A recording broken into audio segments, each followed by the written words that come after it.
கார்த்திக் 1980 மற்றும் 90களில் தமிழ் சினிமாவில் தவிர்க்க முடியாத பெயர், யாருடைய சாயலும் இல்லாத சிறந்த நடிகர், எந்த கதாபாத்திரமாக இருந்தாலும் பொருந்தி போகக்கூடிய நவரச நாயகன், தமிழ் சினிமாவிற்கு கிடைத்த மிகப்பெரிய பொக்கிஷம், நவரச திலகத்தின் பெயர் சொல்லும் வாரிசு, ரசிகர்கள் மட்டுமின்றி உடன் நடித்த நடிகைகளும் போட்டி போட்டு காதலிக்க துடித்த கனவு கண்ணன் என பல சிறப்புகளை கொண்ட திறமையான நடிகர். 80களில் அலைகள் ஓய்வதில்லை என்ற படத்தின் மூலம் தொடங்கிய இவரது திரைப்பயணத்தில் ஏகப்பட்ட வெற்றி படங்கள், 100 நாள் படங்கள், வெள்ளி விழா படங்கள் என தோல்விகளை விட வெற்றிகளே அதிகமாக இருந்ததோடு, இவர் ஏற்று நடித்த வித்தியாசமான கதாபாத்திரங்களின் வழியாக அவரது ரசிகர்களின் மனதில் இன்றும் சிம்மாசனமிட்டு அமர்ந்திருக்கிறார் என்றே சொல்லலாம். குறிப்பாக கார்த்திக்கின் நடை, பேசுகிற பாவனை, முகத்தில் படபடவென விழுந்து கொண்டே இருக்கும் ரியாக்ஷன், அம்மா சென்டிமெண்ட், காதல் காட்சிகள், வில்லனிடம் அவமானப்படும் காட்சிகள் என்று எல்லா வகையான காட்சிகளிலும் இவரது நடிப்பை பார்க்கும்போது நவரச நாயகன் என்ற பெயர் நிச்சயம் இவருக்கு மட்டுமே பொருந்தும் என்கிற உணர்வையும் ஏற்படுத்தியிருப்பார். அந்த அளவிற்கு மிக அற்புதமாக தனது கதாபாத்திரத்தை உள்வாங்கி, எவ்வளவு சிரமமான காட்சியாக இருந்தாலும் வெகு யதார்த்தமாக நடித்து அனைவரின் கைத்தட்டல்கள் வாங்கி சிறப்பாக தன் முத்திரையை தமிழ் சினிமாவில் பதித்த கார்த்திக் அவர்கள் தமிழ் திரையுலகிற்குள் எப்படி வந்தார், இவரது குடும்ப பின்னணி எப்படிப்பட்டது, அப்பா மிகப்பெரிய நடிகராக இருந்தும் சினிமா மீது பெரிதாக ஆர்வம் இல்லாமல் இருந்தவரை விடாபிடியாக சினிமாவிற்கு அழைத்து வந்தது யார், கதாநாயகனாக அறிமுகமான முதல் படத்தின் வெற்றியை தனது குடும்பத்தோடு கொண்டாட நினைத்த நேரத்தில் தனது தந்தை முத்துராமன் அவர்களின் மறைவு கார்த்திக்கிற்கு எப்பேற்பட்ட பாதிப்பை ஏற்படுத்தியது, முதல் படத்தின் வெற்றிக்கு பிறகு அடுத்தடுத்து நிறைய பட வாய்ப்புகள் வந்தும் ஆரம்பத்தில் நிறைய தோல்விகளை சந்திக்க காரணம் என்ன, ஒரு கட்டத்திற்கு பிறகு சரியான பாதையை தேர்ந்தெடுத்து என்னென்ன மாதிரியான வெற்றி படங்களை தமிழ் சினிமா ரசிகர்களுக்கு தந்தார், உடன் நடித்த நிறைய நடிகைகள் இவரை காதலித்து திருமணம் செய்து கொள்ள ஆசைப்பட்டும் தன்னுடன் நடித்த பெரிதும் பிரபலம் இல்லாத தனது மனைவி ராகினியை எப்படி காதலித்து திருமணம் செய்து கொண்டார், அந்த திருமணத்தின் போது சினிமாவையே மிஞ்சும்படியான நிகழ்வுகள் என்னென்ன நடந்தது, சமீபத்தில் தனது மகனுடன் இணைந்து நடித்த கார்த்திக் அவர்கள் தற்போது என்னென்ன மாதிரியான திரைப்பணிகளை மேற்கொண்டு வருகிறார் போன்ற பலருக்கும் தெரியாத நவரசங்களையும் நடிப்பில் வெளிப்படுத்தும் இந்த அற்புத கலைஞனின் சுவாரஸ்யமான வாழ்க்கை தொகுப்பை தான் நாம் இந்த வீடியோவில் பார்க்க போறோம். தனது யதார்த்தமான நடிப்பால் மொத்த தமிழ் சினிமா ரசிகர்களையும் கவர்ந்த கார்த்திக் அவர்கள் ஆர் முத்துராமன், ஸ்லோச்சனா தம்பதியருக்கு பிறந்த 4 பிள்ளைகளில் கடைக்குட்டி மகனாக 1960ஆம் ஆண்டு செப்டம்பர் 13ஆம் தேதி சென்னையில் பிறந்தார். இவருடன் பிறந்தது 2 சகோதரிகளும் ஒரு சகோதரரும் ஆவர். கார்த்திக்கின் தந்தையான நடிகர் முத்துராமன் அவர்களின் பூர்வீகம் தஞ்சாவூர் மாவட்டம் ஒரத்தநாடு அருகே உள்ள ஒக்கநாடு மேலையூர் என்னும் கிராமமாக இருந்தாலும் அவரது தொழில் நடிப்பு என்பதால் சென்னையிலேயே செட்டில் ஆகிவிட்டார். சினிமாவில் முத்துராமன் அவர்கள் எம்ஜிஆர், சிவாஜி கணேசன் அவர்கள் அளவுக்கு புகழ் பெறவில்லை என்றாலும் சிறந்த நடிகராகவும் நல்ல குணநலங்கள் கொண்ட மனிதராகவும் ரசிகர்கள் மட்டுமின்றி திரையுலகினராலும் கொண்டாடப்பட்டார். அதேபோல் கார்த்திக்கின் அம்மா ஸ்லோச்சனா அவர்களும் ஒரு மேடை நாடக நடிகை என்பது மட்டுமின்றி இரட்டை இயக்குநர்களான தேவராஜ் மோகன் ஆகியோரில் இயக்குனர் மோகனின் சகோதரியும் ஆவார். இப்படி குடும்பத்தை சார்ந்த ஒவ்வொருவரும் திரையுலகில் ஏதோ ஒரு வகையில் தொடர்பு உள்ளவர்களாக இருந்தாலும் கூட முத்துராமன் அவர்களின் பிள்ளைகள் ஒருவருக்கு கூட சினிமாவில் நடிக்க வேண்டும், தந்தையை போல் பெரிய நடிகராக வர வேண்டும் என்று ஆர்வம் இல்லையா? அதிலும் முரளி கார்த்திகேயன் என்ற இயற்பெயர் கொண்ட கார்த்திக்கிற்கோ தான் ஒரு பெரிய பைலட்டாக வர வேண்டும் என்பதில்தான் ஆர்வமும் காதலும் இருந்துள்ளதே தவிர சினிமா மீது இல்லை.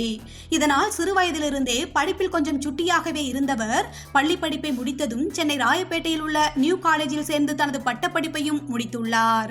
கல்லூரி படிப்பை முடித்த அதே சமயத்தில் நடிகர் முத்துராமன் அவர்களின் குடும்பத்தில் யாருமே எதிர்பார்க்காத நேரத்தில் கார்த்திக் சினிமாவில் கதாநாயகனாக நடிப்பதற்கான வாய்ப்பு அவர் தனது வீட்டு வாசலில் விளையாடி கொண்டிருந்த சமயத்தில் தமிழ் திரையுலகின் இயக்குனர் இமயம் பாரதிராஜா அவர்களின் மூலமாக தேடி வந்துள்ளது. அப்படி கார்த்திக் அவர்கள் பாரதிராஜா அவர்களின் 11வது படமான அலைகள் ஓய்வதில்லை படத்தில் கதாநாயகனாக தேர்ந்தெடுக்கப்பட்டதில் கூட பல சுவாரஸ்யமான நிகழ்வுகள் நடந்துள்ளது. பாரதிராஜா அவர்கள் 16 வயது நிலை தொடங்கி தொடர்ந்து 10 வெற்றி படங்களை கொடுத்துவிட்டு அடுத்ததாக மணிவண்ணன் அவர்களின் கதை வசனத்தில் அலைகள் ஓய்வதில்லை என்ற ஒரு படத்தை எடுக்க முடிவு செய்து அதற்கான நடிகைகளுக்கான தேடுதல் வேட்டையில் இறங்கியுள்ளார்.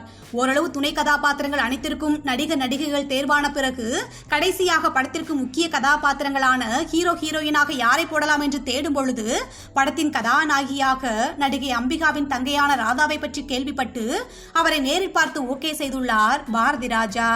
இது எல்லாம் முடிந்து பள்ளிகள், கல்லூரிகள், கடற்கரை என்று பல இடங்களில் தேடியும் எதிர்பார்த்த மாதிரியான ஹீரோவர்களுக்கு கிடைக்கவில்லையாம். அந்த சமயம் பாரதி ராஜா வேகமாக கார் ஓட்டி சென்ற நேரத்தில் எதிரே சைக்கிளில் வந்து கொண்டிருந்த ஒரு பையன் மீது காரை மோதிவிட்டாராம். உடனே காரை நிறுத்திவிட்டு அடிப்பட்ட அந்த பையனை அந்த காரிலேயே தூக்கி போட்டுக்கொண்டு போயஸ் தோட்டத்தில் தயாரிப்பாளர் RC பிரகாஷ் அவர்களின் வீட்டிற்கு அருகில் அவருக்கு தெரிந்த டாக்டர் ஒருவரிடம் அழைத்துச் சென்று காட்டி முதலுதவி அளித்துள்ளனர். சிகிச்சை முடிந்து மீண்டும் அந்த பையனை அட்லாண்டிக் ஹோட்டல் அருகே இறக்குவதற்காக கஸ்தூரிரங்கன் சாலையில் காரில் வந்து கொண்டிருக்கும் பொழுதுதான் அந்த சாலையில் அமைந்திருந்த நடிகர் முத்துராமனின் வீட்டுக்கு பக்கத்தில் நண்பர்களுடன் பூப்பந்து விளையாடிக் கொண்டிருந்துள்ளார் பின்னாளில் கார்த்திக் என்ற பெயரில் அறிமுகமான முரளி கார்த்திகேயன். கார் அந்த பக்கம் சென்ற அந்த கன நேரத்தில் அவரை பார்த்த பாரதி ராஜாவின் கண்களுக்கு அந்த முரளிக்குள் உள்ளே இருந்த நடிகன் எப்படித்தான் தெரிந்தானோ காரை கொஞ்சம் பின்னால் ஓட்டச் சொல்லி யார் அந்த பையன் என்று சித்ரா லட்சுமணன் அவர்களிடம் கேட்டாராம். ஏற்கனவே நடிகர் முத்துராமன் அவர்கள் சித்ரா லட்சுமணன் அவர்களுக்கு நெருங்கிய நண்பர் என்பதால் உடனே பாரதி ராஜா அவர்களிடம் அந்த பையனின் பெயர் முரளி கார்த்திகேயன், அவன் நடிகர் முத்துராமனின் மகன் என்று கூறினாராம். உடனே பாரதி ராஜா அவர்கள் அந்த பையனை கூப்பிட்டு பேசு என்று சித்ரா அவர்களிடம் சொல்லிவிட்டு ஒரு 10 நிமிடத்திற்கு மேலாக அப்போது முரளியாக இருந்த கார்த்திக்கின் முகபாவங்களை கூர்ந்து கவனித்துக் கொண்டிருந்துள்ளார். பிறகு சிறிது நேரம் கழித்து அப்பா வீட்டில் இருக்கிறாரா என்று பாரதி ராஜா முரளியான கார்த்திக்கிடம் கேட்க அதற்கு அவர் அப்பா சினிமாவிற்கு போயிருக்கிறார், அவர் வர கொஞ்ச நேரம் என்று சொன்னவுடன் உடன் வந்த தயாரிப்பாளரான RC பிரகாஷ் அவர்களின் வீட்டு டெலிபோன் நம்பரை எழுதி முரளியிடம் கொடுத்து அப்பா வந்தவுடன் இந்த நம்பருக்கு போன் பண்ண சொல்லுங்கள் என்று சொல்லிவிட்டு அங்கிருந்து கிளம்பினார்களாம். RC பிரகாஷ் அவர்களின் வீடு கஸ்தூரிரங்கன் சாலைக்கு மிக அருகில் போயஸ் தோட்டத்தில் அமைந்திருந்ததால் அவரது வீட்டிற்கு சென்று அங்கு முத்துராமன் அவர்களின் டெலிபோன் அழைப்பிற்காக காத்திருந்தனராம். அப்போது பாரதி ராஜா உடன் இருந்த இருவரிடமும் பையனுக்கு மிகவும் வித்தியாசமான முகம், அது மட்டும் இல்லாமல் பையன் துருதுருவென வேறு இருக்கிறான், அலைகள் ஓய்வதில்லை கதையின் நாயகன் விச்சுவிற்கு இவன் மிக பொருத்தமாக இருப்பான் என்று சொல்லிக் கொண்டிருக்கும் பொழுதே முத்துராமன் அவர்களிடமிருந்து உடனே வீட்டிற்கு வர சொல்லி இரவு 10 மணிக்கு போன் வந்துள்ளது. வீட்டிற்கு வந்தவர்களை எதற்காக வந்திருக்கிறார்கள் என்று தெரியாமலேயே முத்துராமன் அவர்கள் உற்சாகமாக வரவேற்று அமர வைத்து உபசரித்த மறுகணமே பாரதி ராஜா அவர்கள் முத்துராமனிடம் எனது படத்தில் உங்களது மகன் முரளியை கதாநாயகனாக நடிக்க வைக்கலாம் என்றிருக்கிறேன் என்று சொல்ல முதலில் அவரால் அதை நம்பவே முடியவில்லையாம். அதனால் தனது மகனை காட்டி இவனையா என்று திரும்ப திரும்ப கேட்டு ஆனந்தப்பட்டதோடு பாரதி ராஜா அவரது படத்திற்கு கதாநாயகனாக தனது மகனை தேர்ந்தெடுத்ததை நினைத்து அடைந்த மகிழ்ச்சிக்கு அளவே இல்லையாம். பின்னர் முரளியின் பிளஸ் மற்றும் மைனஸ் இரண்டையும் பாரதி ராஜாவோடு பகிர்ந்து கொண்ட முத்துராமனும் அவரது மனைவியும் எங்க பையனை உங்ககிட்ட ஒப்படைச்சிட்டோம், இனி அவனை பார்த்துக் கொள்ள வேண்டியது உங்களது பொறுப்பு என்று சொல்ல இனி அவனை பற்றிய கவலையை நீங்கள் விட்டுவிடுங்கள், அவனை ஹீரோவாக ஆக்க வேண்டியது என் பொறுப்பு என்று கூறினாராம் பாரதி ராஜா. இப்படித்தான் அலைகள் ஓய்வதில்லை படத்தில் பாரதி ராஜா அவர்கள் ஏற்படுத்திய ஒரு ஆக்சிடென்டலாக தமிழ் சினிமாவிற்குள் கதாநாயகனாக காலடி எடுத்து வைத்துள்ளார் கார்த்திக். இதற்கு பிறகு எல்லாம் ஓகே ஆகி அடுத்த நாள் படப்பிடிப்பிற்கு கிளம்ப தயாரான நேரத்தில் படத்தில் நடிப்பதற்கு முரளி தனது தந்தை முத்துராமன் அவர்களிடம் விதித்த ஒரே நிபந்தனை அவர் படப்பிடிப்பை பார்க்க வரக்கூடாது என்பது மட்டும்தானாம். காரணம் தந்தை கூடவே இருந்தால் கம்ஃபர்ட்டாக இருக்காது, நடிப்பதில் கவனம் இல்லாமல் நம்மையே அறியாமல் பதட்டமாகி விடுவோமோ என்ற அச்சத்தில் தானாம். உடனே தனது மகனின் அந்த நிபந்தனைக்கு முத்துராமன் அவர்களும் ஒப்புக்கொண்டாராம். இருப்பினும் மகனை தனியாக அனுப்ப மனம் இல்லாமல் தனது மனைவியுடன் படப்பிடிப்பு நடைபெறவிருந்த நாகர்கோவிலுக்கு வந்தவர் மகனுக்கு கொடுத்த வாக்குறுதி நிறைவேற்றுவதற்காக படப்பிடிப்பு நடைபெற்ற முட்டம் என்னும் கடற்கரை கிராமம் பகுதிக்கு போகாமல் அங்கேயே தனது மகன் தங்குவதற்காக ஏற்பாடு செய்யப்பட்டிருந்த ஒரு ஹோட்டலிலேயே தனது மனைவியுடன் தங்கியுள்ளார் முத்துராமன். பிறகு படப்பிடிப்பு முடிந்து வந்த மகனிடம் முத்துராமன் அவர்கள் முதல் நாள் அனுபவங்கள் எப்படி இருந்தது என்பதையெல்லாம் கேட்டு தெரிந்து கொண்டதோடு சில மணி நேரங்கள் அவருடனே இருந்துவிட்டு அங்கிருந்து கிளம்பி சென்னை வந்து விட்டாராம். பிறகு அலைகள் ஓய்வதில்லை படம் முடியும் வரை மகனின் படப்பிடிப்பு தளத்திற்கு செல்லவே இல்லையாம் முத்துராமன். படப்பிடிப்பு ஆரம்பித்த முதல் நாள் அன்றே பாரதி ராஜா அவர்கள் அவர் பாணியில் எல்லோருக்கும் பெயர் வைப்பது போலவே கார்த்திக் அவர்களுக்கும் முரளி கார்த்திகேயன் என்ற உனது பெயரை சுருக்கி கார்த்திக் என வைக்கிறேன், இனி சினிமாவில் இதுதான் உனது பெயர் என்று சொன்னாராம். பின்னர் படப்பிடிப்பு ஆரம்பித்து முதல் காட்சி படமாக்கப்படும் போது நடிப்பை பற்றி பெரிதும் பரிச்சயம் இல்லாத கார்த்திக் அவர்களின் நடிப்பை கண்டு வியந்து போய் பாரதி ராஜா மட்டுமின்றி மொத்த யூனிட்டில் இருந்தவர்களும் நவரச திலகத்தின் மகனாச்சே, அப்பாவிடம் இருக்கும் கொஞ்சம் வித்தையாவது மகனிடம் இருக்காதா என்று பேசியதோடு நிச்சயமாக தமிழ் சினிமாவில் மிகப்பெரியதொரு இடத்தை தொடும் கலைஞராக இவர் வருவார் என்று கைத்தட்டி பாராட்டி பாராட்டினார்களாம். இப்படி முதல் படத்திலேயே தனது யதார்த்தமான நடிப்பால் படப்பிடிப்பு தளத்திலேயே அனைவரையும் கவர்ந்தவர் படம் முடியும் வரை ஒரு நாள் கூட பாரதிராஜா அவர்களிடம் திட்டு வாங்கியது கிடையாதாம். அந்த அளவிற்கு ஒரு தேர்ந்த நடிகரை போல் மிகச்சிறப்பான நடிப்பை வெளிப்படுத்தி விச்சி என்ற அந்த பாத்திர படைப்பாகவே வாழ்ந்து காட்டியிருப்பார். படத்தின் கதை மட்டுமின்றி இளையராஜா அவர்களின் இசையில் இடம்பெற்ற 1000 தாமரை மொட்டுகளே, காதல் ஓவியம், வாடி என் கப்பக்கிழங்கு என அனைத்து பாடல்களும் வெற்றி பாடல்களாக அமைந்து அன்று பட்டி தொட்டியெல்லாம் ஒரு கலக்கு கலக்கியது. அதோடு அலைகள் ஓய்வதில்லை படத்தின் வெற்றியை தொடர்ந்து இதே படத்தை தெலுங்கில் எடுத்தபோது அதிலும் கார்த்திகை கதாநாயகனாக நடித்தார். அங்கும் படம் சூப்பர் டூப்பர் ஹிட்டாகவே தமிழ் தெலுங்கு 2 மொழிகளிலும் வெற்றி கதாநாயகன் என்ற அந்தஸ்தையும் பெற்றார். 2 மொழிகளிலுமே மகன் நடித்த முதல் படம் இந்த அளவிற்கு வெற்றி பெறும் என்று எதிர்பார்த்திராத நடிகர் முத்துராமன் அவர்கள் படத்திற்கு கிடைத்த வரவேற்பையும் மகனுக்கு கிடைத்த பாராட்டையும் கண்டு நெகிழ்ந்து போய் அவர் அடைந்த சந்தோஷத்திற்கு அளவே இல்லையாம். ஆனால் அந்த சந்தோஷம் முத்துராமன் அவர்களுக்கு சில மாதங்கள் கூட நீடிக்கவில்லை. மகன் அடுத்தடுத்த படங்களில் நடிக்க புக்காக, தந்தைக்கு 2வது இன்னிங்ஸாக சிவகுமார், ரஜினி, கமல் போன்றவர்களின் படங்களில் நடிப்பதற்கான வாய்ப்பு தேடி வந்துள்ளது. அப்படி ரஜினியுடன் போக்கிரி ராஜா படத்தில் வில்லனாக நடித்துவிட்டு பிறகு நடிகர் சிவகுமாருடன் 1000 முத்தங்கள் படத்தில் ராதாவுக்கு அப்பாவாக நடிக்க ஊட்டிக்கு சென்றிருந்த முத்துராமன் அவர்கள் அதிகாலை ஜாக்கிங் போகும்போது மயங்கி கீழே விழுந்து மூச்சு திணறி உயிரிழந்து விட்டார். இச்செய்தியை கேள்விப்பட்டு கார்த்திக் அவர்களின் குடும்பம் மட்டுமின்றி தமிழ் திரையுலகமே அன்று அதிர்ச்சியில் மூழ்கி போனது. தந்தையின் மறைவு கார்த்திக் அவர்களுக்கு என்றுமே மறக்க முடியாத வடுவை மனதில் ஏற்படுத்தி இருந்ததோடு தமிழ் சினிமாவில் தன்னை சரியான பாதையில் வழிநடத்தவும் ஊக்கப்படுத்தவும் அறிவுரைகளை வழங்கி உற்சாகப்படுத்தவும் அப்பா அருகில் இல்லாமல் போனதுதான் அவருக்கு மிகப்பெரிய பேரிடியாக அமைந்தது. இருந்தும் அலைகள் ஓய்வதில்லை படத்திற்கு சிறந்த படத்திற்கான தமிழக அரசின் விருதுகளை அப்போது முதலமைச்சராக இருந்த எம்ஜிஆர் அவர்கள் வழங்கிய போது அதில் சிறந்த புதுமுக நடிகருக்கான விருதை கார்த்திக்கிற்கு வழங்கிவிட்டு இதையெல்லாம் பார்க்க எனது நண்பன் இல்லையே என்று வருத்தப்பட்டாராம். இதற்கு பிறகு தனது பைலட் கனவை மூட்டை கட்டி வைத்துவிட்டு தந்தையும் நம்மோடு இல்லை, இனி சினிமா தான் நமது பாதை, தந்தையிடத்திலிருந்து குடும்பத்திற்கு தேவையான அனைத்தையும் அம்மா மூலமாக நாம் தான் செய்ய வேண்டும், அதனால் வருகிற சினிமா வாய்ப்புகளை ஏற்று நடிப்போம் என்று முடிவு செய்துள்ளார் கார்த்திக். அதற்கு ஏற்றாற்போல் கார்த்திக் அவர்களை தேடி இளஞ்சோடிகள், நேரம் வந்தாச்சு, கேள்வியும் நானே பதிலும் நானே, தாய் மூகாம்பிகை, கண்ணே ராதா, பக்கத்து விட்டு ரோஜா, வாலிபமே வாவா, அதிசய பிறவிகள், ஆகாய கங்கை என நிறைய பட வாய்ப்புகள் வர ஒரே வருடத்தில் 10 படங்களில் நடித்தார். இதில் பெரும்பாலான படங்களில் தனது முதல் படத்தின் வெற்றி கதாநாயகியான ராதாவுடனே இணைந்து நடித்தார் கார்த்திக். ஆனால் கார்த்திக் ராதா ஜோடி சூப்பர் என்று ரசிகர்கள் கொண்டாடிய அளவிற்கு இவர்கள் இருவரும் இணைந்து நடித்த மற்ற படங்கள் எதிர்பார்த்த வெற்றியை பெறவில்லை. பிறகு இதே ஆண்டில் மிகப்பெரிய இயக்குனரான CV ஸ்ரீதர் அவர்களின் இயக்கத்தில் காதல் மன்னன் ஜெமினி கணேசன் அவர்களின் மகளான ஜிஜியுடன் இணைந்து நடித்த நினைவெல்லாம் நித்யா படம் ரசிகர்களிடையே மிகப்பெரிய எதிர்பார்ப்பை ஏற்படுத்தி இருந்தது. ஆனால் படம் வெளிவந்து சற்று தோல்வியை சந்தித்தாலும் இளையராஜா அவர்களின் இசையில் இடம்பெற்ற நீதானே என் பொன் வசந்தம், பனிவிழு மலர்வனம், ரோஜாவை தாலாட்டும் தென்றல் என பாடல்கள் அனைத்தும் மிகப்பெரிய வெற்றியை பெற்றதோடு கார்த்திக் மீதான ஒரு ரொமான்டிக் ஹீரோ என்கிற பிம்பத்தையும் ஏற்படுத்தியது. இருப்பினும் கார்த்திக் அவர்கள் எதிர்பார்த்த மாதிரியான வெற்றிகள் கிடைக்கவில்லையே என்று சோர்ந்து போய்விடாமல் யாருடைய அறிவுரையும் கேளாமல் பலமுறை அடிபட்டால்தான் அந்த அடி நமக்கு வெவ்வேறு மாதிரியான அனுபவங்களை கற்றுத்தரும். அப்போதுதான் நாம் முழுமையாக செதுக்கப்பட்டு சிறந்த நடிகராக நம்மால் வெற்றி பாதையில் பயணிக்க முடியும் என்று முடிவு செய்து பெரிய இயக்குனர், சின்ன இயக்குனரின் படங்கள் என்றெல்லாம் பார்க்காமல் தன்னிடம் வாய்ப்பு கேட்டு வந்த அனைத்து இயக்குனர்களின் படங்களிலும் வெற்றி தோல்வி என்றெல்லாம் பார்க்காமல் நல்ல தம்பி, புதிய சகாப்தம், நல்லவனுக்கு நல்லவன், அவள் சுமங்கலிதான், கெட்டி மேளம், நட்பு என ஏராளமான படங்களில் நடித்தார். இதில் 1984ஆம் ஆண்டு SP முத்துராமன் அவர்களின் இயக்கத்தில் வெளிவந்த நல்லவனுக்கு நல்லவன் படத்தில் ரஜினியின் மருமகனாக வினோத் எனும் நெகட்டிவ் கதாபாத்திரத்தில் ரஜினியின் மகளை கொடுமைப்படுத்தும் வில்லனாக நடித்திருந்த கார்த்திக் அவர்களுக்கு இப்படம் ஓரளவு நல்ல பெயரை பெற்றுக் கொடுத்தது. இதனையடுத்து 1986ஆம் ஆண்டு வெளியான மௌனராகம் திரைப்படமும் இவரது திரையுலக வாழ்க்கையில் மாபெரும் மாற்றத்தை ஏற்படுத்தி புகழின் உச்சிக்கே கொண்டு சென்றது. மணிரத்னம் இயக்கத்தில் மோகன், ரேவதி நடித்திருந்த இத்திரைப்படத்தில் மனோகர் எனும் கதாபாத்திரத்தில் கிட்டத்தட்ட 20 நிமிடம் மட்டுமே வரும் கார்த்திக் படம் பார்த்து முடித்ததும் எல்லோர் மனதிலும் நிறைந்திருக்கும்படியான நடிப்பை வெளிப்படுத்தி அனைவரையும் கவர்ந்திருப்பார். அந்த அளவிற்கு துள்ளலும் துடிப்பும் நிறைந்தவராக ஒரு நிறைவான நடிப்பை தந்து அன்றைய இளம் பெண்களின் மனதில் அசைக்க முடியாத கனவு நாயகன் என்ற பட்டத்தை பெற்றார்.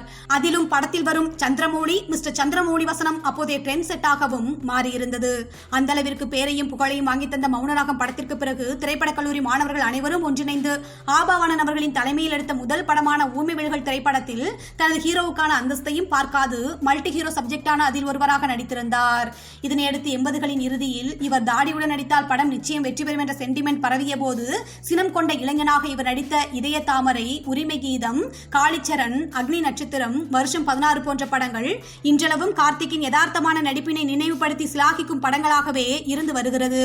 அப்படி RV உதயகுமார் அவர்களின் இயக்கத்தில் உரிமை கீதம் என்றொரு படத்தில் படத்தில் நடிகர் பிரபுவுடன் இணைந்து சந்துரு எனும் கதாபாத்திரத்தில் நடித்த கார்த்திக் அவர்களுக்கு படம் சுமாரான வெற்றியை பெற்றிருந்தாலும் இதே ஆண்டில் மணிரத்னம் அவர்களின் இயக்கத்தில் பிரபு கார்த்திக்கின் இணையில் வெளிவந்த அக்னி நட்சத்திரம் திரைப்படம் மாபெரும் வெற்றி படமாக அமைந்து கார்த்திக்கிற்கு மிகப்பெரிய அங்கீகாரத்தையும் புகழையும் பெற்றுக் கொடுத்தது. குறிப்பாக படத்தில் பிரபுவும் ஒரு ஹீரோ என்றாலும் அவர் கதாபாத்திரத்திற்கு ஏற்ப ரொமான்ஸையும் இறுக்கமாகத்தான் வெளிப்படுத்தியிருப்பார். ஆனால் கார்த்திக்கோ அவரின் வயதுக்கேற்ப நண்பர்களுடன் ஜாலி, அரட்டை, திருட்டுத்தனமாக நிரோஷா வீட்டு நீச்சல் குளத்துக்குள் வந்து ஐ லவ் யூ சொல்வது என்று படத்தின் அக்னி வெப்பத்தை குறைக்கும் காட்சிகளில் பட்டையை கிளப்பியிருப்பார். அவ்வளவு ஏன், இன்றும் இளைஞர்கள் ஹார்ட் பீட்டில் ட்ரம்ஸ் வாசிக்கும் ராஜா ராஜாதி ராஜனிந்த ராஜா பாடலுக்கு கார்த்திக் டான்ஸ் ஸ்டெப்ஸ் அப்போதைய இளைஞர்களின் ரிதமிக் பாடி லாங்குவேஜாகவே பார்க்கப்பட்டது மட்டுமின்றி இன்றும் 90களை கடந்து வந்த பலரின் பழைய நினைவுகளை தூண்டி சிலாகிக்க வைக்கும் பாடலாகவும் இருந்து வருகிறது. இதற்கு பிறகு மலையாள இயக்குனர் ஃபாசில் அவர்களின் இயக்கத்தில் வெளிவந்த வருஷம் 16 என்ற குடும்ப கதையம்சம் உள்ள படத்தில் கண்ணன் என்ற கதாபாத்திரத்தில் நடித்திருந்த கார்த்திக்கின் நடிப்பை பார்த்துவிட்டு திரையரங்கில் இருந்து வெளியே வந்த ஒவ்வொருவரும் அவரை தங்கள் வீட்டு பிள்ளையாக மட்டுமின்றி தங்களில் ஒருவராகவும் நினைத்து கொண்டாடி மகிழ்ந்தனர். குடும்பத்தின் மீதான பாசம், குஷ்புவின் மீதான காதல் என்று எல்லா இடங்களிலும் தனது இயல்பான நடிப்பால் எல்லோரையும் ரசிக்க வைத்திருந்த கார்த்திக் முதன்முறையாக பல குடும்பங்கள் கொண்டாடும் நாயகனாகவும் பெயர் பெற்றார். இதனையடுத்து வருஷம் 16 படத்தின் வெற்றிக்கு பிறகு இதே ஆண்டில் ராஜன் என்பவரது இயக்கத்தில் தமிழ்மணி என்பவரது தயாரிப்பில் வெளிவந்த சோலைக்குயில் படத்தில் மருது என்னும் கதாபாத்திரத்தில் நடித்தார். இதில் நடித்துக் கொண்டிருக்கும் பொழுதுதான் யாருமே எதிர்பார்க்காத விதமாக கார்த்திக் தன்னுடன் இணைந்து நடித்த ராகினியை திருமணம் செய்து கொண்டது அன்றைய காலகட்டத்தில் தமிழ் திரையுலகத்தில் பெரும் பரபரப்பை ஏற்படுத்தியதாம். அதோடு ஒரே ஒரு படத்தில் நடித்தவுடனேயே அந்த நாயகியுடன் கார்த்திக்கின் கல்யாணம் முடிந்தது என்பதை அப்போதைய திரையுலகினரால் நம்பவே முடியவில்லையாம். காரணம், அவருடன் நடிக்கும் அனைத்து ஹீரோயின்களுடனும் இணைத்து வைத்து கிசுகிசுக்கும் அளவுக்கு கார்த்திக்கின் செயல்பாடுகள் இருந்ததால் தானாம். ஆனால் இவர்களது சந்திப்பு நிகழ்ந்த சில நாட்களிலேயே ஒருவரை ஒருவர் விரும்ப ஆரம்பித்து படப்பிடிப்பு தளத்திலேயே யாருக்கும் தெரியாமல் திருமணம் செய்து கொள்ளும் அளவுக்கு சென்றது அங்கு இருந்தவர்களுக்கு மிகப்பெரிய ஆச்சரியத்தை ஏற்படுத்தியுள்ளது. அதிலும் படத்தின் கிளைமேக்ஸ் காட்சிக்காக இருவருக்கும் வாங்கி வைத்திருந்த பட்டு வேஷ்டி, பட்டுப்புடவையை ஷூட்டிங் இல்லாத ஒரு நாள் தயாரிப்பாளரை எதிர்பார்க்காத நேரத்தில் அங்கு ஒரு அம்மன் கோவிலில் நடந்த பூஜைக்கு கட்டி வந்து நின்று 2 மல்லிகை பூ மாலையை காந்திமதி அவர்களிடம் கொடுத்து இதை சாமி பாதத்தில் வைத்து தரும்படி இருவரும் கூறியுள்ளனர். அதை வாங்கி சாமி கும்பிட்டு எடுத்துக் கொடுக்கும் போது காந்திமதி அவர்கள் கார்த்திக்கை பார்த்து, மருமவனே, நீ போற போக்கு சரியில்லை, அந்த திருச்சி வெக்காளியம்மன் தான் உன்னை காப்பாற்றணும் என்று கூறினாராம். பிறகு படப்பிடிப்பு முடிந்து கிளம்ப போகையில்தான் எல்லோருக்கும் தெரிந்துள்ளது அவர்கள் கொண்டு வந்த பூமாலைக்குள் தாலியை மறைத்து வைத்து சாமி கும்பிட்டு விட்டு பிறகு யாருக்கும் தெரியாமல் திருமணம் செய்து கொண்டார்கள் என்பது. அந்த அளவிற்கு ஒருவரை ஒருவர் காதலித்து திருமணம் செய்து கொண்ட போதிலும் என்ன காரணத்தினாலோ 1992 ராகினியின் சகோதரியான ரதியையும் இரண்டாவதாக திருமணம் செய்துள்ளார் கார்த்திக். இதில் முதல் மனைவி ராகினிக்கு கௌதம், கியான் என்ற 2 மகன்களும், இரண்டாவது மனைவி ரதிக்கு தீரன் என்ற ஒரு மகனும் உள்ளனர். திருமணத்திற்கு பிறகுதான் அதுவரை காதல் நாயகனாக மட்டுமே பார்க்கப்பட்டு வந்த கார்த்திக்கின் திரைப்பயண வாழ்வில் புது வசந்தமே பிறந்தது. காரணம், திருமணத்திற்கு பிறகு அவர் நடித்த சட்டத்தின் திறப்பு விழா, பாண்டி நாட்டு தங்கம், கிழக்கு வாசல், இதய தாமரை, பெரிய வீட்டு பணக்காரன், கோபுர வாசலிலே, அமரன், லக்கிமேன், தெய்வ வாக்கு ஆகிய படங்கள் இவருக்கு நல்ல பெயரை பெற்று தந்ததோடு அவரின் தனித்துவமான பல பரிமாணங்களையும் தமிழ் சினிமாவில் வெளிச்சம் போட்டு காட்டியது. அதிலும் குறிப்பாக சின்ன தம்பி, சின்ன கவுண்டர் என்று கிராமிய படங்களாக வெளிவந்து அதிகம் ஆதிக்கம் செலுத்திய 90களின் தொடக்கத்தில் கார்த்திக் நடித்த கிழக்கு வாசல், பொன்னுமணி, முத்துக்காளை, சின்ன ஜமீன் போன்ற படங்கள் ரசிகர்களிடத்தில் மிகப்பெரிய வரவேற்பு பெற்றதோடு ஒரு சாதாரண கிராமத்து இளைஞனின் வாழ்க்கை சூழல் எப்படி இருக்கும் என்பதை தனது யதார்த்தமான நடிப்பால் ஒவ்வொரு படங்களிலும் வித்தியாசம் காட்டி நடித்து அந்த பாத்திர படைப்பாகவே வாழ்ந்து காட்டியிருப்பார். இதில் ஆர்.வி. உதயகுமார் அவர்களின் இயக்கத்தில் வெளிவந்த கிழக்கு வாசல் படத்தில் பொன்னுரங்கம் என்னும் கதாபாத்திரத்தில் வரும் கார்த்திக் தன் அம்மாவின் மரணத்துக்கு குஷ்புவின் அப்பாதான் காரணம் என்பதை அறிந்ததும் கொள்ளி வைத்த கையோடு அழுகையும் ஆத்திரமுமாய் அவரிடம் சென்று தன் பக்க நியாயத்தை கூறும் காட்சியில் நடிப்பில் மிரட்டி ரசிகர்களின் கைத்தட்டல்களை அள்ளியிருப்பார். அதேபோல் இதே காலகட்டத்தில் பிரியதர்ஷன் என்பவரின் இயக்கத்தில் பானுப்பிரியா, நாசர், சார்லி, ஜனகராஜ், ஜூனியர் பாலையா ஆகியோருடன் இணைந்து நடித்து வித்தியாசமான காதல் கதையில் வெளிவந்த கோபுர வாசலிலே படம் மற்றும் ஒரு வெற்றி மகுடமாக கார்த்திக் அவர்களுக்கு அமைந்தது. இதற்கு பிறகு காதல் நாயகனாகவே கலக்கி வந்த கார்த்திக்கின் சினிமா வரலாற்றில் அவரின் அமரன் திரைப்படம் பெரும் திருப்புமுனையை ஏற்படுத்தியதோடு படம் முழுவதும் மிக ஸ்டைலிஷான டானாக பிரமாதப்படுத்தியிருப்பார் கார்த்திக். இப்படத்தில் தான் முதன்முறையாக ஆதித்யன் அவர்களது இசையில் வெத்தலை போட்ட சோக்கிலை என்ற பாடலையும் பாடி ரசிகர்களை கொள்ளை கொண்டார். இதனையடுத்து 90களின் பிற்பகுதியில் நகைச்சுவை படங்களும், நட்பு, காதல், பாசம் என மென்மையான உணர்வுகளை கொண்ட படங்களும் வெளிவந்து வெற்றி பெற்ற நேரத்தில் இவர் நடித்த உள்ளத்தை அளித்தா, பிஸ்தா, மேட்டுக்குடி, கண்ணன் வருவான், அழகான நாட்கள் போன்ற நகைச்சுவை படங்களும், உன்னிடத்தில் என்னை கொடுத்தேன், பூவேலி, தொட்டா சினுங்கி, கோகுலத்தில் சீதை, நிலவே முகம் காட்டு போன்ற மென்மையான படங்களும் வெளியாகி பெரும் வெற்றி பெற்றன. அதுவும் கோகுலத்தில் சீதை, தொட்டா சினுங்கி, பூவேலி போன்ற படங்களில் கார்த்திகை தவிர வேறு யாரையும் பொருத்தி பார்க்க முடியாத அளவிற்கு மிகச்சிறப்பான நடிப்பை வெளிப்படுத்தியதால் தமிழ் சினிமாவில் ஒரு தவிர்க்க முடியாத நடிகராகவும் அவரது திரைவாழ்வு சற்று வித்தியாசமானதாகவுமே மாறிப்போனது. இப்படி காதல், குடும்பம், நட்பு, பாசம், கிராமத்து இளைஞன் என வெவ்வேறு ரோல்களை தேர்ந்தெடுத்து வித்தியாசம் காட்டி நடித்தவர் நகைச்சுவையையும் விட்டு வைக்கவில்லை. அந்த அளவிற்கு இவரது பெரும்பாலான படங்களில் கவுண்டமணி அவர்களுடன் நகைச்சுவையில் கலக்கி இருப்பார். அதிலும் குறிப்பாக இயக்குனர் சுந்தர்சி அவர்களின் இயக்கத்தில் இவர்கள் இருவரும் இணைந்து நடித்த பெரும்பாலான படங்கள் மெகா ஹிட் படங்களாகவே அமைந்து ரசிகர்களிடத்தில் மிகப்பெரிய வரவேற்பை பெற்றதோடு உள்ளத்தை அளித்தார் திரைப்படம் தமிழ் சினிமாவில் ஒரு ட்ரெண்ட் செட் படமாகவே மாறி போனது. அது மட்டுமின்றி கார்த்திக் அவர்கள் தனது திரை வாழ்க்கையின் ஆரம்பத்திலிருந்தே இமேஜ் பார்க்காமல் ரஜினி, விஜயகாந்த், அர்ஜுன், பிரபு, அஜித், பிரபுதேவா தொடங்கி தற்போதுள்ள இளம் தலைமுறை நடிகர்களான தனுஷ் வரை அனைவருடனும் இணைந்து 2 கதாநாயகர்களில் ஒருவராகவும் நடித்துள்ளார்.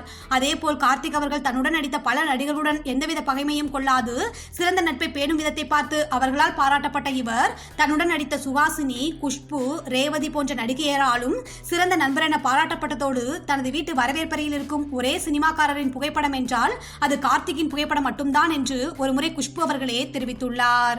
இப்படி தன்னுடன் நடித்த சக நடிகர்கள் அனைவராலும் பாராட்டப்பட்ட கார்த்திக் அவர்கள் ஒரு சில கலைஞர்களுக்கு இருந்தது போலவே இவருக்கும் சில பலவீனங்கள் இருந்திருக்கின்றன. ஆனால் அவற்றை விட்டு மீள முடியாமல் போனதால் படப்பிடிப்புக்கு தாமதமாக போவது, சில சமயம் போகாமல் விடுவது என்றிருந்த இவரது பழக்கம் தயாரிப்பாளர்கள் மத்தியில் பெரும் அதிருப்தியை ஏற்படுத்தியது. அதே சமயம் விநியோகஸ்தர்களும் இவரது படங்களை வாங்க தயக்கம் காட்ட இவரது சினிமா வாழ்க்கை பெரும் முடக்கத்தை சந்தித்தது.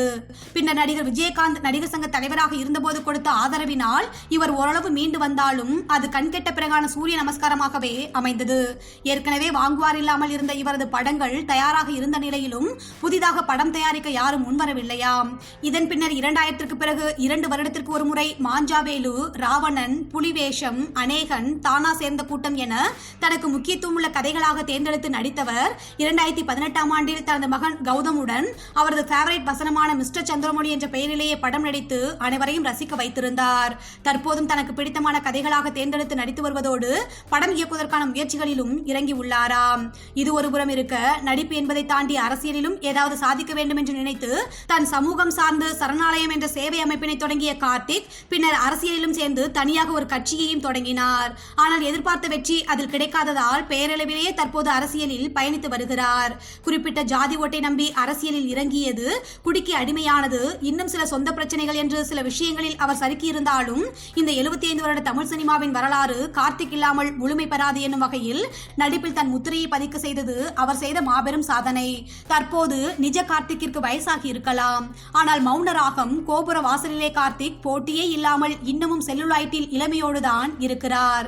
இன்றும் அந்த படங்களை பார்க்கும்போது நம்மூர் பெண்களால் கார்த்திக்கின் மேல் காதல் வயப்படாமல் இருக்க முடியாது. காரணம் அவர் அழகில் மட்டுமல்ல, நவரச நாயகன் என்ற பட்டத்திற்கு கொஞ்சமும் குறையாத நடிகராகவும் இருப்பதால்தான். இது போன்ற சுவாரஸ்யமான தகவல்களை தெரிஞ்சுக்கிறதுக்கு எங்களோட சேனலை சப்ஸ்கிரைப் பண்ணுங்க, மறக்காம ஷேர் பண்ணுங்க.